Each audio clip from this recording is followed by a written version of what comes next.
disponible no espaço para o 28.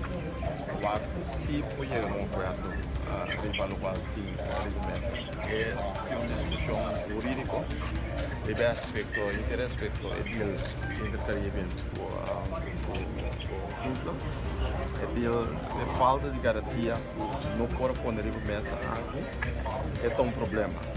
Pero toca o esquerdo uma oportunidade último até dia 28 é tomar decisão e não é o outro etapa oportunidade. Pero nós temos um sentimento misto de interesse de chão aqui. Nós está querendo a nossa humilde opinião o tempo de negociar aqui. Incluso trouxe mestre de um reforço e ainda não sabe que quando negociar. A minha é atitude, pode ler de maneira aqui. Todo respeito. Nós queremos o governo analisar. Qual maneira, senhor Magnus? Nós estamos vivendo nós queremos que o governo reforçar o tempo de negociar. Se a minha reação ainda é constante, a sombra não está no espaço que querem para poder negociar e chegar a uma coisa concreta. Não está a certa pergunta que contesta não está portanto não está muito satisfatório.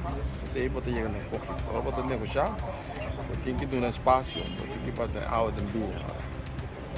Ik heb ook in de Caribbean duidelijk gemaakt dat dat is om hen nog een paar dagen tijd te geven om hun zaken voor elkaar te krijgen. Discussie over de vraag hoe dat nou precies zit met de verplichtingen die uit die overeenkomst voortvloeien, die kan dan, maar waarschijnlijk pas na dat kortgeding nog wel gevoerd worden. Die discussie probeer ik nu te vermijden. Waar het mij nu om gaat is dat er zekerheid gesteld wordt voor de verplichtingen van het akkoord en dat we INSO redden. Dat is voor iedereen denk ik het beste, ook voor in de Caribbean. Nou ja, ik moet zeggen, ik was er eigenlijk een beetje vanuit dat dat automatisch het gevolg zou zijn. Maar als de rechter het zo ook wil doen, vind ik het ook goed. Onder de streep maakt het niet zoveel uit. Ik had een klein voordeeltje gezien daar als het gaat om de strakke termijnen die gesteld zijn. Je weet dat je er binnen 8 dagen dat hoger beroep moet instellen, dat het kort geding ook op tijd loopt. Maar ja, nu heeft de rechter eigenlijk die termijn van de dag of 8, 9 zelf gegeven. Ja.